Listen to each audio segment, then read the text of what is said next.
দর্শক, নির্বাচনের প্রাক্কালে জামাতের যে জোট 11 দলীয় জোট, সেই জোটে অস্থিরতা শুরু হয়েছে এবং সেই অস্থিরতার পরিপ্রেক্ষিতে শোনা যাচ্ছে ইসলামী আন্দোলন অর্থাৎ চরমোনাই পীরের দল, সেই দল জামাতের জোটে থাকছে না। সর্বশেষ যে বৈঠক হয়েছে আজকে বিকেলে, সেই বৈঠকে 11 দলের 10 দল উপস্থিত থাকলেও চরমোনাই পীরের দল উপস্থিত ছিলেন না। তাদের অনুপস্থিতিতেই এক ধরনের সিদ্ধান্ত নিয়েছে জামাত জোট। কোন দিকে যাচ্ছে এই পরিস্থিতি? আবার বিভিন্ন দিকে উড়ো কথা শোনা যাচ্ছে চরমোনাই পীরের দল ইসলামী আন্দোলন এই জোট ছেড়ে আলাদাভাবে আরেকটি জোটের চেষ্টা করছে এবং সেই ক্ষেত্রে এমন একটা দলের নাম শোনা যাচ্ছে যে দলের নামটা শুনলে আপনিও আঁতকে উঠবেন। যদি চরমোনাই পীরের দল ইসলামী আন্দোলন জাতীয় পার্টির সঙ্গে জোট করে ফেলে, তাহলে ব্যাপারটা কেমন লাগবে? সেদিকে কি ঘটনা গড়াতে পারে? সব মিলিয়ে আলোচনা করে বোঝার চেষ্টা করবে এই ভিডিওতে। থাকবেন পলিটিক্স টিভির নিয়মিত আয়োজনে।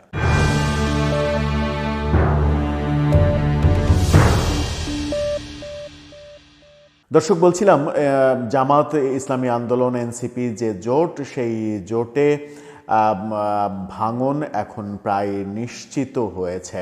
ভাঙন রোধ করার জন্য দায়িত্ব দেয়া হয়েছে মামুনুল হককে। তিনি আশাবাদ ব্যক্ত করেছেন, কিন্তু সেই আশা কতটা বাস্তবায়ন হবে সেটা নিয়ে যথেষ্ট সন্দেহ রয়েছে রাজনৈতিক অঙ্গনে। এরকম পরিস্থিতিতে আজকে দেখেছি যে এই জোটের বৈঠক হয়েছে ইসলামী আন্দোলনকে বাদ দিয়ে। চরমোনাই পীরের কোনো প্রতিনিধি এই মিটিংয়ে ছিলেন না। 10 দল তারা মিটিং করেছে এবং 10 দলের এই মিটিংয়ে 250 আসনে 10 দলের সমঝোতা চূড়ান্ত হয়েছে, যেটা আজকে ঘোষণা করার কথা আনুষ্ঠানিকভাবে। আজকেই ঘোষণা করবেন তারা, এরকমটাই আমরা জানি।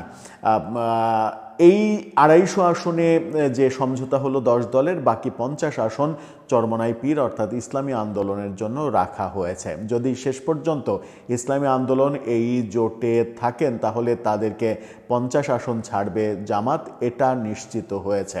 অর্থাৎ 40 থেকে 10টা বেড়েছে 50, কিন্তু ইসলামী আন্দোলনের দাবি 80টি আসন। 80টি না পেলে তারা সমঝোতা করতে চায় না, এরকম অবস্থান তাদের ছিল।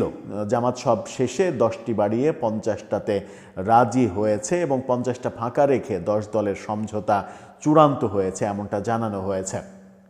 এর মাঝে 250 আসনের মাঝে 30টা এনসিপির, 15টা মামুনুল হকের দলের, এরকম ভাগবাটোয়ারা করে জামাতের জন্য হয়তো শেষ পর্যন্ত 180টা আসন থাকতে পারে, এর বেশি হয়তো থাকবে না। কিন্তু চরমোনাই পীরের দলের পক্ষ থেকে যে দাবি করা হচ্ছে, সেখানে আরও 30টা বাদ যাবে জামাতের, সেখানে জামাতের অংশ হয়ে যাবে মাত্র 150 আসন। এরকম পরিস্থিতিতে চরমোনাই পীরের সঙ্গে জামাতের এই জোট টিকছে না বলেই মনে হচ্ছে। এবং একটা খবর রাজনৈতিক অঙ্গনে আজকে হঠাৎ করে আলোচনা শুরু হয়েছে, সেটা হচ্ছে চরমোনাই পীর আলাদাভাবে নির্বাচন করবেন এবং আলাদা একটা জোটের চেষ্টা করছেন তিনি। তারা এই জোটে আশ্চর্যজনকভাবে হলেও জাতীয় পার্টি যদি যুক্ত হয়ে যান, তাহলেও কিন্তু অবাক হওয়ার কিছু থাকবে না। চরমোনাই পীরের দলের সঙ্গে যদি জাতীয় পার্টির জোট হয়ে যায়, সেটা আগামী নির্বাচনে নতুন একটা খেলা হতে পারে এবং সেই খেলায় যদি রাজনৈতিক দল হিসেবে আওয়ামী লীগ যোগ দেয়, কারণ চরমোনাই পীরের এই দলের বিরুদ্ধে অনেক দিন থেকেই অভিযোগ রয়েছে। আওয়ামী লীগের সময় আওয়ামী লীগের খুবই ঘনিষ্ঠ হিসেবে পরিচিত ছিল এই দলটি এবং আওয়ামী লীগের প্রত্যেকটা নির্বাচনেই তারা অংশ নিয়েছে। হঠাৎ করেই 24-এর যে প্রেক্ষাপট চেঞ্জ, সেই প্রেক্ষাপট চেঞ্জের পরে চরমোনাই পীরকে আওয়ামী বিরোধী শক্তি হিসেবে আমরা দেখছি। কিন্তু অনেকে অভিযোগ করেন আওয়ামী লীগের সময় তারা আওয়ামী লীগের সাথে সখ্যতা রেখেই তাদের রাজনৈতিক কর্মকাণ্ড করেছে এবং নির্বাচনে অংশগ্রহণ করেছে। সর্বশেষ মুফতি ফয়জুল করিম, তিনি বরিশাল সিটি কর্পোরেশন নির্বাচনেও অংশগ্রহণ করেছিলেন, যে নির্বাচনে অংশগ্রহণ করে তিনি পরাজিত হয়েছিলেন এবং শারীরিকভাবে লাঞ্ছিত হয়েছিলেন। সেই সময় অভিযোগ করা হয়েছিল যে তার দন্ত মোবারকে আঘাত করা হয়েছে।